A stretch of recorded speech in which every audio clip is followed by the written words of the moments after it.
right, fellow lovers of composition, Kristian Kuhn coming at you again, affectionately known as the Bob Ross of composition.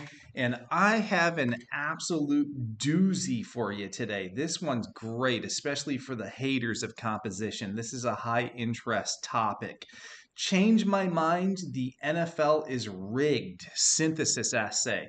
So I don't know about you, but I have a lot of students, and even myself am guilty of this, love a good conspiratorial essay topic.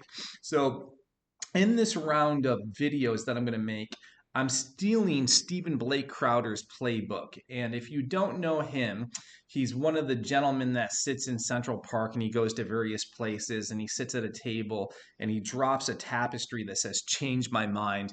And he usually says something really provocative. My understanding, he's leaning on the right wing of things politically. And he says things really provocative to get to the ire and discontent of some people just to get a reaction. So in this synthesis series, I have 5 topics, and I'll be putting these in the YouTube channel shortly. If not, they're already there. So topic number 1, the NFL is rigged.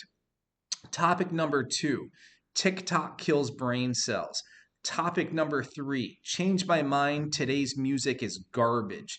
Topic number 4, change my mind, cell phones should be banned in school. Change my mind for number 5, pot was legalized to keep you stupid. So in this series here, my students have a choice of 5 topics to basically try their hand at synthesis writing while pulling the strings of my heuristic, either the declarative inverted heuristic for the thesis and the syllogistic method for the body paragraphs. So in this particular writing workshop, we're going to focus on change my mind, the NFL is rigged, and I'll walk you through the whole thing. So I have plenty of exemplars and models for the introductory paragraph showing you both thesis heuristics. And then I got a couple of body paragraphs that will walk you through how to manipulate the syllogistic method. And I even have some conclusion stems to show you how to write your final paragraph, to tag a conclusion on the end. So without further ado, let's take a look at the prompt.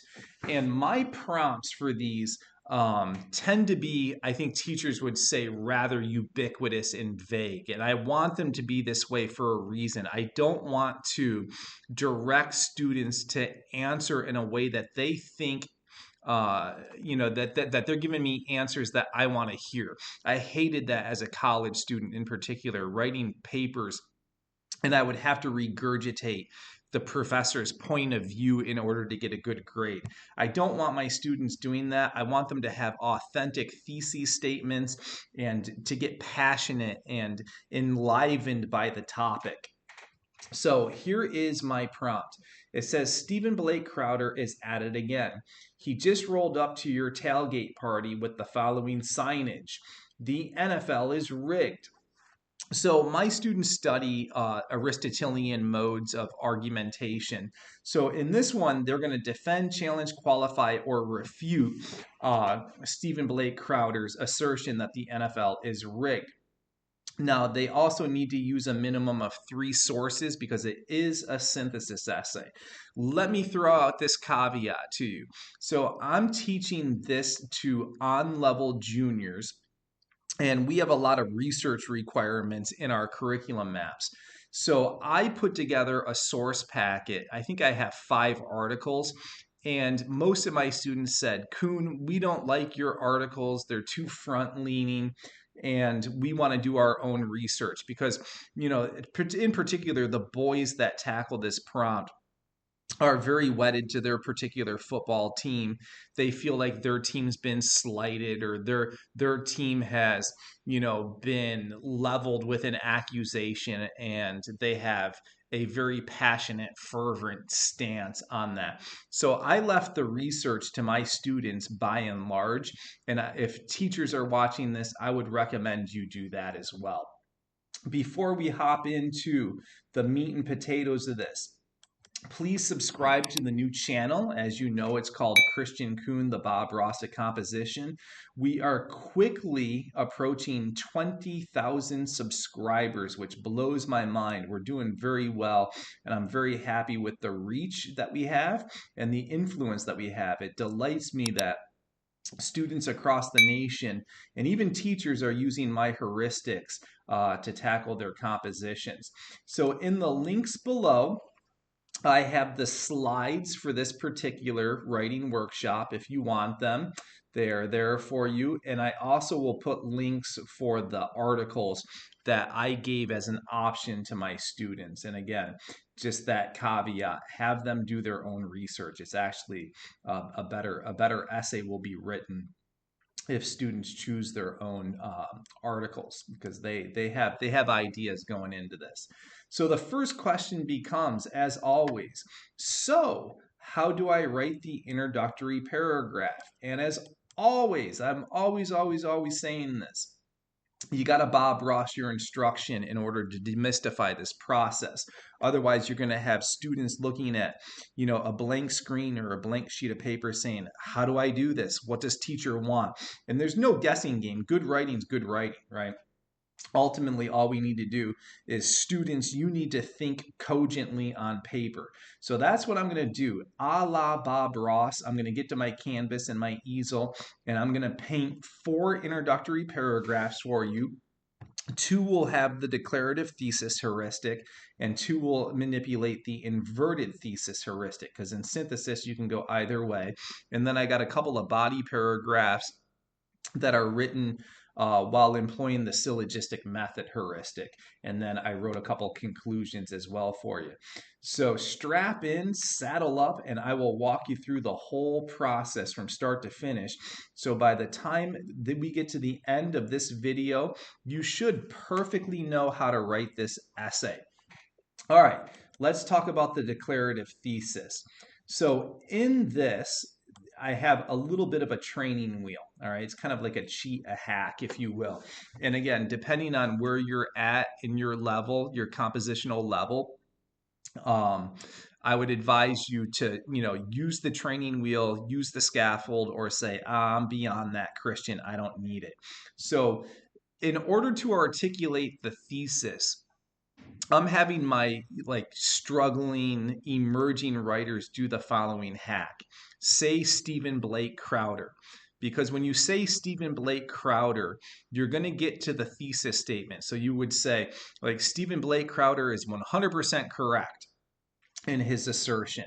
That would be a declarative thesis if that's your first sentence, right? So either you say Stephen Blake Crowder in the first sentence when you're declaring, or you say it in the last sentence when you are inverting. So either, in the declarative, you agree, disagree, or qualify with Crowder's assertion. Then you sprinkle in some context background. As always, we know we have to use tier 2 level vocabulary because it is an academic paper. So I want to see some, average run-of-the-mill SAT level caliber words. I run intensive word study academies throughout the academic year with my students, and they get pretty good with their vocab. It augments pretty exponentially if they give me an iota of effort. But it's a pretty intensive word study academy that I run. Sentence structures, I'm really concerned about voice rhythm flow. I want students to break the habit of writing independent clause, independent clause, independent clause, having that ... rhythm. So in my classroom, I run something called a Nuance Academy, and my students learn rule number 18 from Strunk and White in their seminal text, Write It Right, that there are 12 different sentence types. In addition to that, there are 20 patterns. So there's 12 different ways to cobble together a sentence and 20 ways to pattern those sentences. And they all have a purpose, and my students have a pretty good knack and understanding of how to do that. And then the kicker is this. Every introductory paragraph is going to be 4 sentences. But we can flip the declarative up on its head and go the inverted route. And in this case, you end with the thesis. And just to reiterate, the last sentence, you will either agree, disagree, or qualify with Stephen Blake Crowder. So you begin with the context and background. You might start with a hook or an analogy. Same old stuff though. Tier 2 vocab, sentence constructs, 4 sentences. So I'm just talking into the ether at the moment. So let's unpack this and take a look at 4 exemplars. Here's number 1. I'll read it and then I'll unpack it for you and show you all the minutia that's involved in this. Whether one wants to admit it or not, the NFL has trespassed into the farcical land of make-believe. Not only are games systematically rigged, but all one really needs to do is follow the money trail. Hijacked by the likes of the corrupt IRS and the Vegas betting lines, American football has become as scripted as a Hulk Hogan versus Andre the Giant WrestleMania battle. Stephen Blake Crowder is unequivocally correct in making his assertions. Well, let's first identify where the thesis is, because that's like the most important thing in an introductory paragraph. You have to have a thesis. And as you can see there, my last sentence says Stephen Blake Crowder. And you can see in that sentence that I'm agreeing with him. Therefore, that constitutes and comprises the thesis statement. So this is a quintessential inverted thesis. In my first 3 sentences, I'm just laying out the background, the context, before I move into the thesis. So you also can tell where my line of reasoning is going to go in my body paragraphs. I have a heavy focus on money, right? I'm saying that the games are rigged because it's corrupt. And I think that there's a lot of money being waged on the NFL. And in order to make that money flow the way that they want it to flow, it's rigged, it's hijacked, it's scripted, right? So, in my body paragraphs, I'm going to have to delineate where that money goes. So, I also have, a really interesting analogy in this one between Hulk Hogan and Andre the Giant. WWF wrestling is scripted, it's rigged, it's not real wrestling. I hope I didn't burst anyone's bubble on that. My vocab is up. I have nice words, nice verbiage like trespassed, farcical, hijacked. Words like that go very far in your analysis.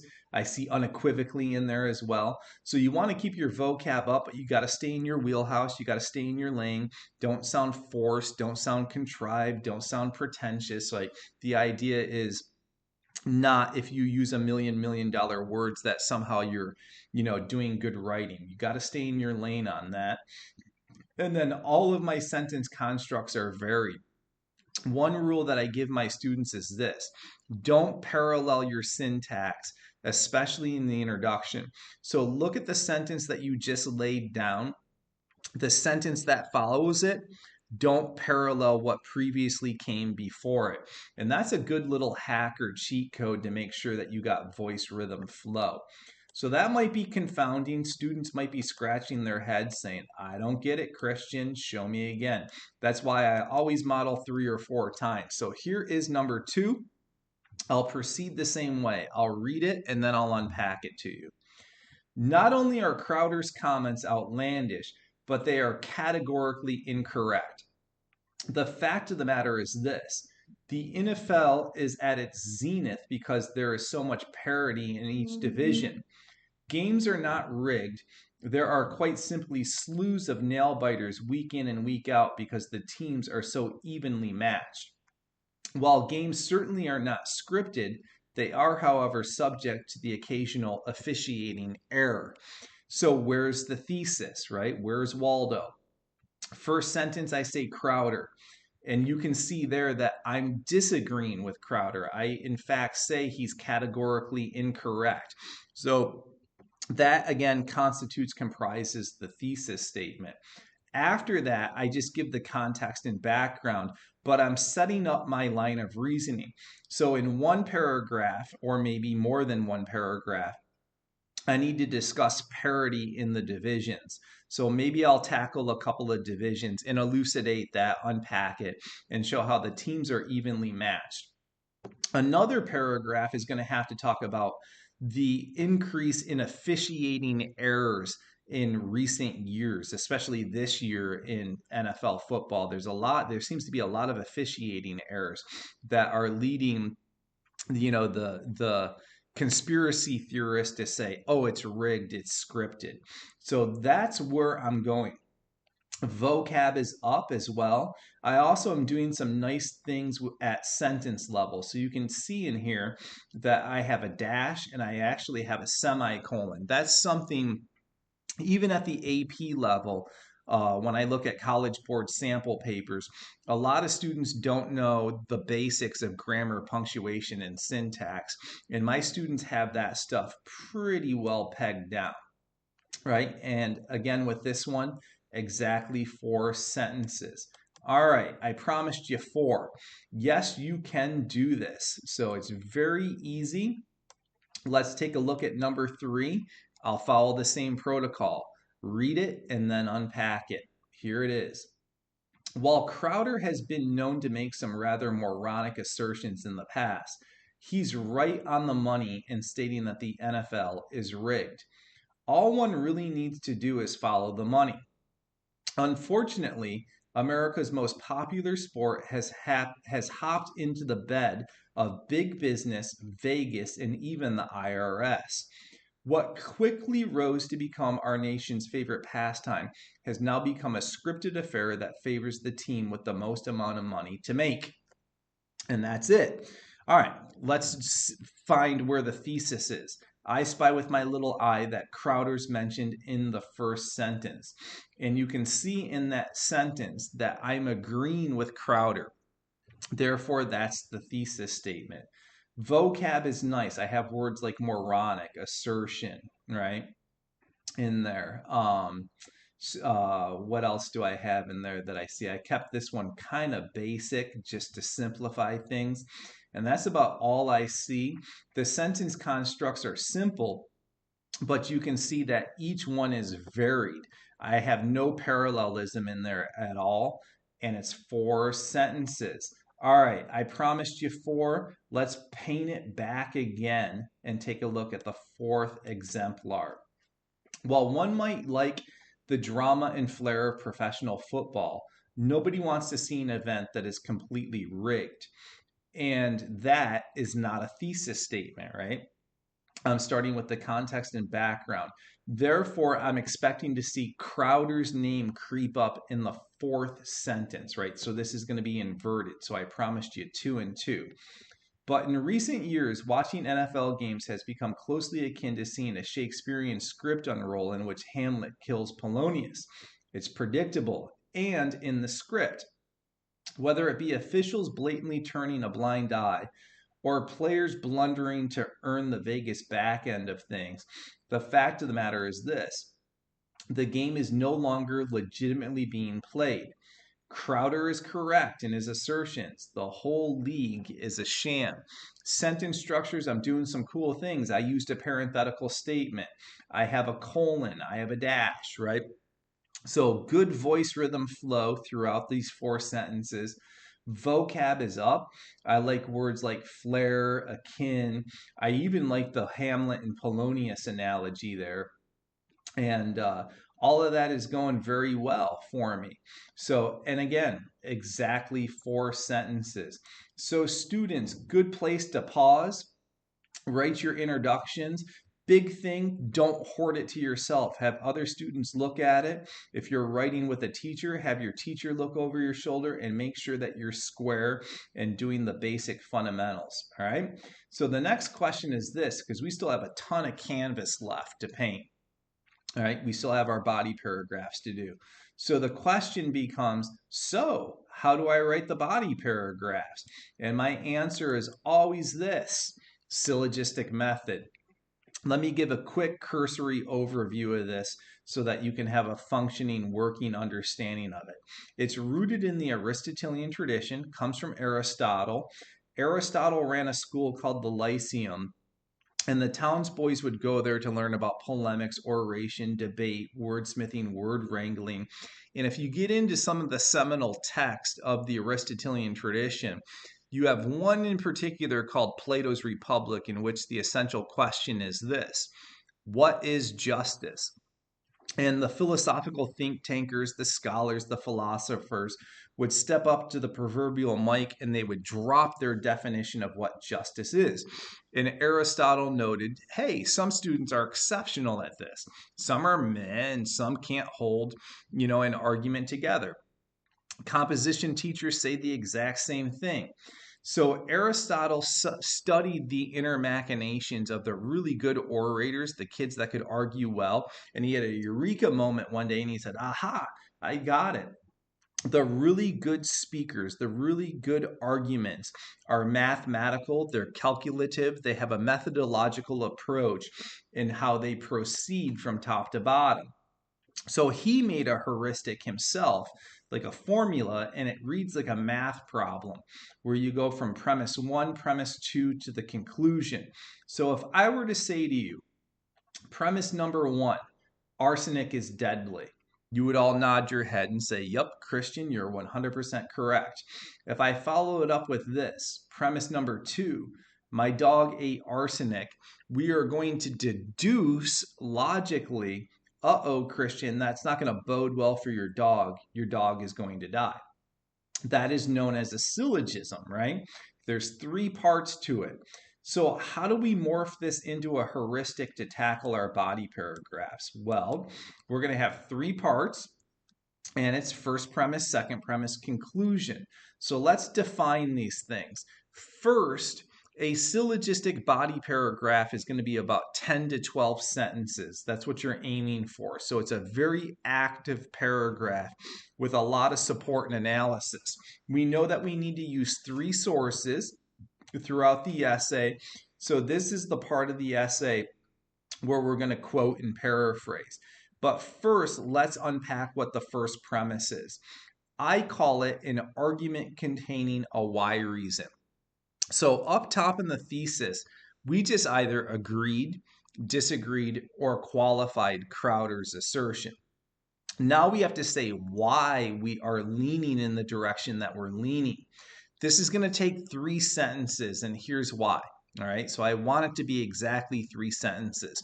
On FRQ1, which is the synthesis paper on the AP Lang exam, the College Board states 3 times, your argument must be central. The moment you begin to piggyback and either regurgitate or summarize or quote the articles, you've lost the centrality of your argument.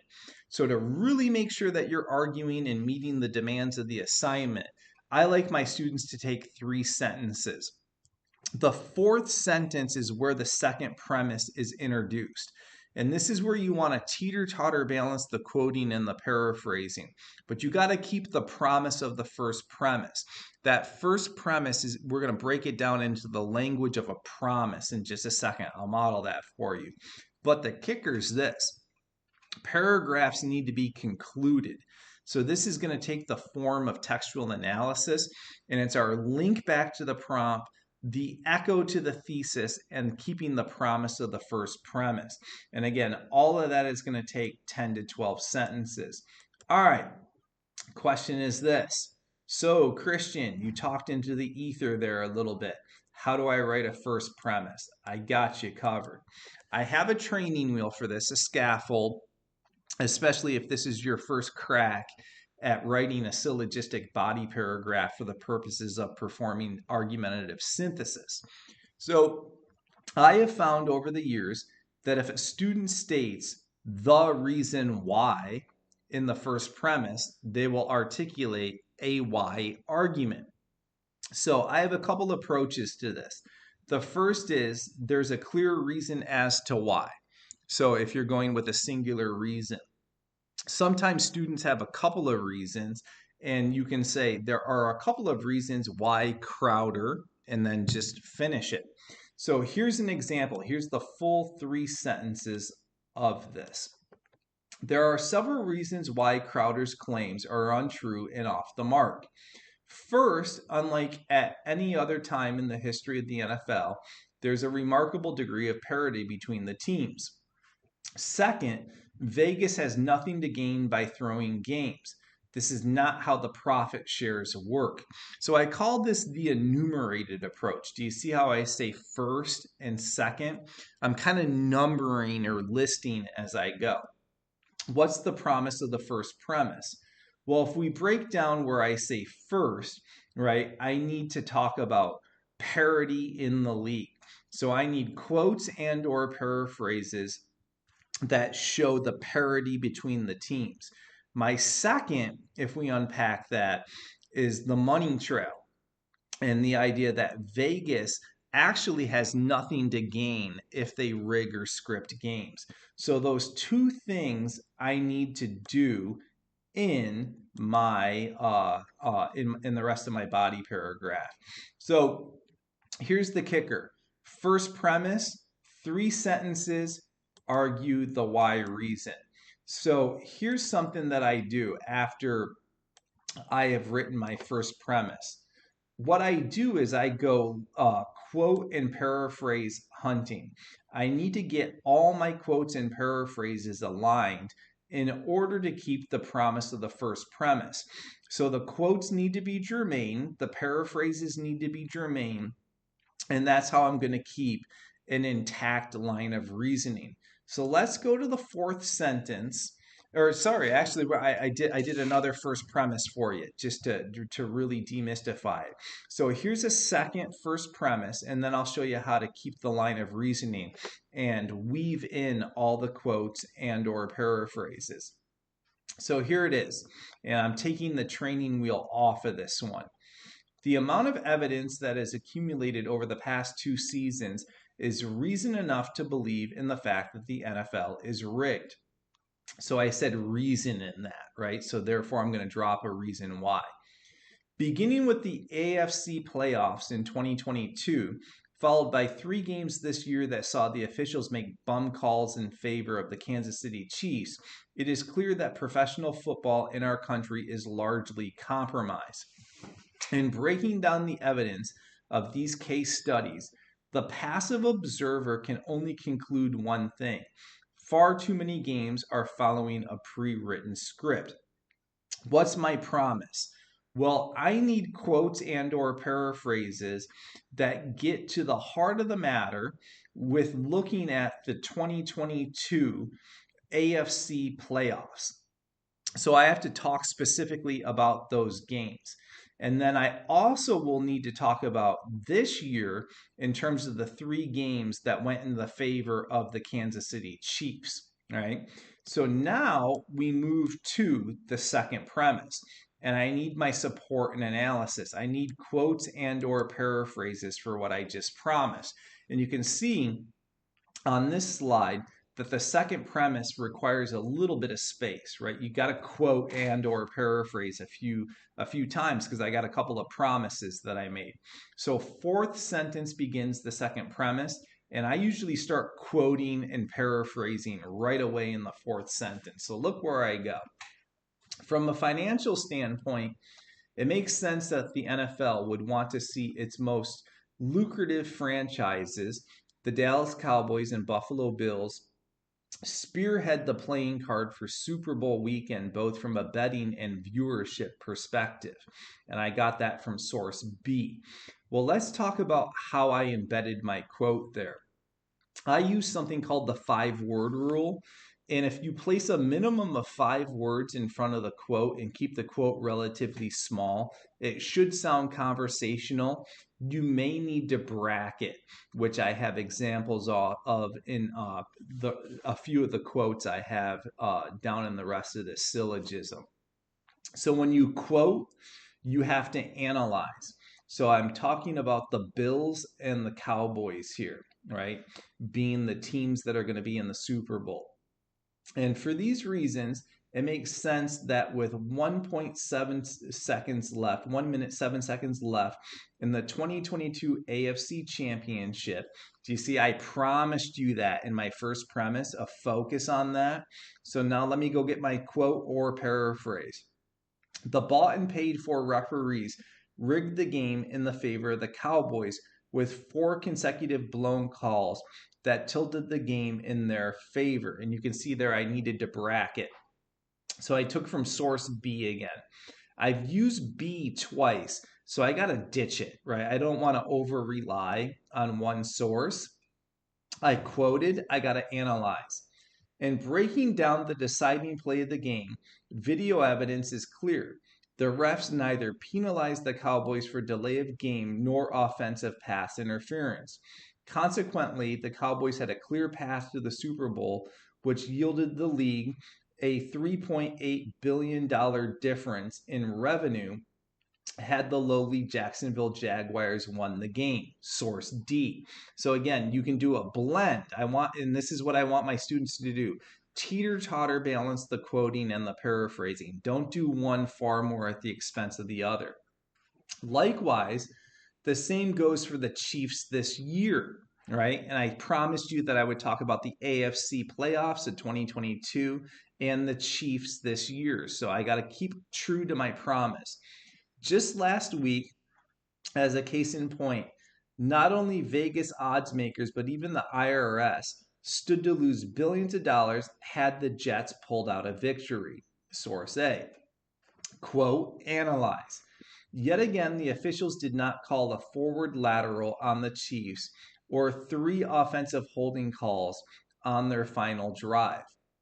But we ain't done. We got to conclude the thought. We got to go back to the prompt. So in the conclusion, I want my students to say Crowder, right? Go all the way back to the prompt, go back to the thesis. So it's just like in the thesis statement, you say Crowder. In the conclusion, you say Crowder. Even though this is a small data sample, Crowder is 100% correct. Do you see how I've come full circle now? Games are being rigged so that the upper-ups can benefit from huge financial rewards. Not only are the games scripted, but the whole enterprise is a mockery. All right, so we have an intro and we have ourselves one body paragraph done. What do I do next? And the answer might surprise you. You bust out another syllogism. This is going to be a 4-paragraph essay. And for my AP audience, on all FRQs for AP Lang and even AP Lit, my students only write 4 paragraphs because there's so much going on in the syllogistic body paragraphs. So when I get to this next paragraph is where I usually offer rebuttals and concessions. All right. So that's something that you're going to have to learn. Just ask a teacher about it, students, and they can, run you through that, or just Google it. It's a pretty simple concept, so you can figure it out on your own. So it's the idea that you do have an opposition. You do need to acknowledge them. And I'm sure that they have some good points that they've raised. Your job is to say, yes, there are some good points, but my points supersede their points. All right.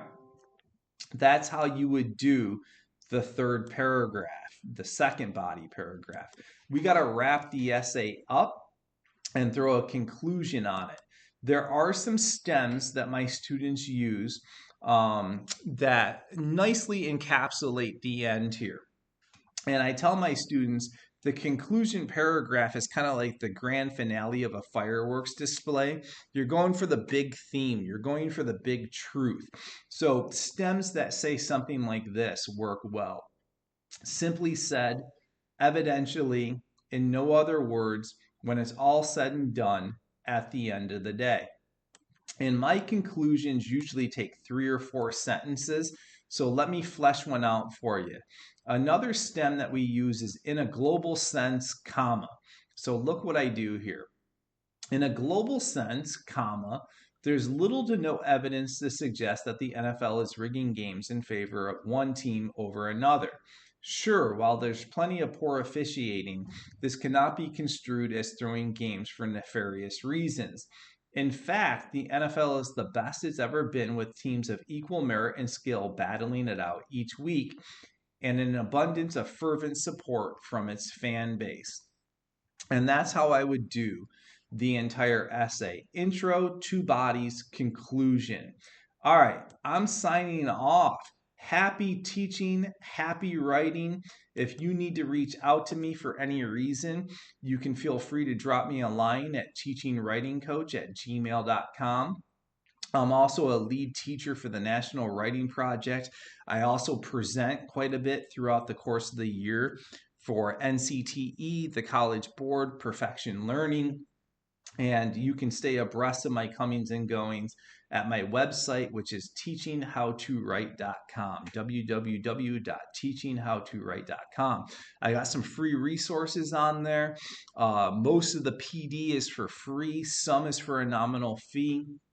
And teachers, if you want to work with me, I do one-on-one consulting. I also work with districts and departments. I will travel to your school if you would like me to, or we can meet on Zoom and I can do a whole PD for you if you want. Students, I own a company called Write at Ivy Write. So I'm Ivy League educated. I got a couple of master's degrees from Ivy League schools, and I am pro with college personal statements. And I also can get you over the hump for both AP Lang and AP Lit.